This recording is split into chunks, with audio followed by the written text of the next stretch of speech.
Hello, my dear friends. Hello, my dear listeners. I hope you are doing well in this situation. So, with this positive thought, let's start the next part of the journey of our master Sri Ramakrishna Paramahansadev. So, after getting married, he spent almost 1.5 year in his village, and now he is coming back to Dakshineshwar. So today the new chapter which we are going to begin is back to Dakshineshwar. So let's start. On his return to Dakshineshwar, Sri Ramakrishna again took charge of the worship of the Divine Mother. But after a few days, he was seized anew with the madness of God realization. The aged mother, the struggling brother, the young wife, the pecuniary condition of the family, all were forgotten in his desire for the vision of the Divine Mother. The same meditation and prayer, day and night, the same flushing of the chest, the same painful burning sensation all over the body, the same repugnance to worldly matters, and the same insomnia reappeared. But having experienced them once, he was not worried by them now. Mathur and others became anxious, thinking that he had a relapse, and placed him again under the treatment of Kaviraj Ganga Prasad Sen. But as before, with no results, Hriday took him regularly to the Kaviraj. One day, another physician of East Bengal was present when Sri Ramakrishna came. When he heard the particulars of the case, he said, "It appears from the symptoms that this is a case of divine madness. The after effect of some yogic practices and medicines will be of no use."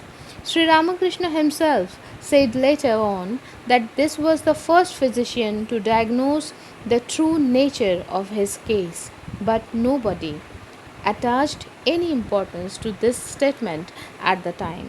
Mathur and others went on trying new methods of treatment for Sri Ramakrishna, in spite of which the symptoms were gradually aggravating.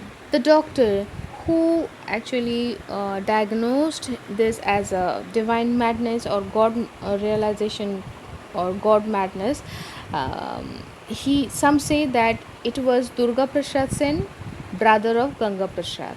So let's go back to the chapter. The news of his illness slowly filtered to Kamarpukur. The anguish of Chandra Devi can better be imagined than described. Finding no other way, she resolved to invoke the blessings of God through personal austerities. The Lord Shiva of Kamarpukur was famed for fulfilling the desires of his devotees. Chandra Devi repaired to his temple, determined to remain there without food and water until the gracious Lord granted her prayer. In a vision, she was directed to approach the Shiva of Mukundapur, who would answer her prayer. Chandra faithfully obeyed the injunction. She had starved and prayed for a couple of days when the great God appeared to her in a dream and said, "Do not be afraid. Your son is not mad. He is simply passing through a state of God realization." The anxious mother was consoled and, thanking the Lord, returned home. It was a momentous period in the life of Sri Ramakrishna. He was athirst day and night for the Divine Mother. "O Mother, have pity on me. Reveal thyself to thy unworthy son. I do not want comfort, nor do I hanker after wealth or prestige. I only want thee and thee alone," was his constant cry. Referring to this state, Sri Ramakrishna often said afterwards, "No sooner was one state transcended than another took its place. Before that whirlwind, the sacred thread was blown away. Not only that, even the wearing cloth hardly remained. Sometimes I would open my mouth, the jaws touching, as it were, the heavens, and the neither worlds, and earnestly cry, Mother, thinking I must pull her like a fisherman hauling fish with a dragnet. Oh, through what states of mind I passed in those days! Everyone thought I was mad. A slight stimulus from outside stirred the depths of my spiritual consciousness. Even a street girl appeared to me as Sita going to greet her victorious husband.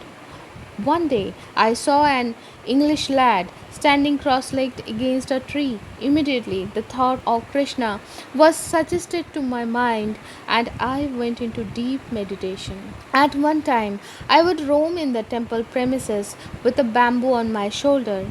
At another time I would feed a dog and eat the leavings. The idea of caste lost all meaning for me. A low caste man sent me a curry cooked by his wife, which I ate with relish. In the Panchavati, I would sit in deep meditation with my body perfectly still, losing all consciousness of the outside world. At that time, for want of proper care, my hair was matted. Birds would perch on my head and pick the grains of rice left there during the time of worship.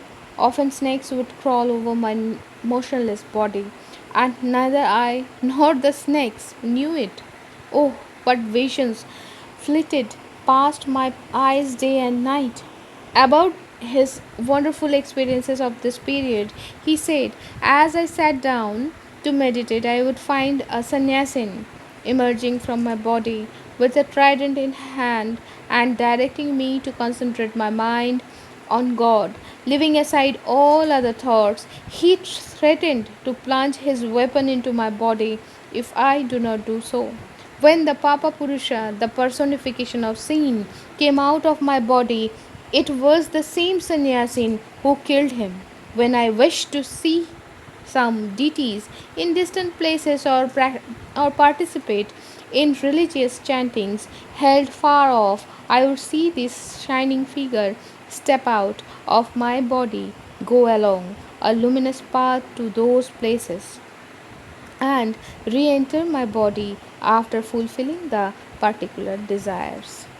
On another occasion, he said, a young sannyasin, exactly resembling me, would come out of my body and instruct me in all matters, and those times I might retain a little outward consciousness. But more often, I lost it completely in my absorption in watching the movements of this strange person. When he re entered this body, I recovered my normal state. So, what happened next? We are going to know that in the next week.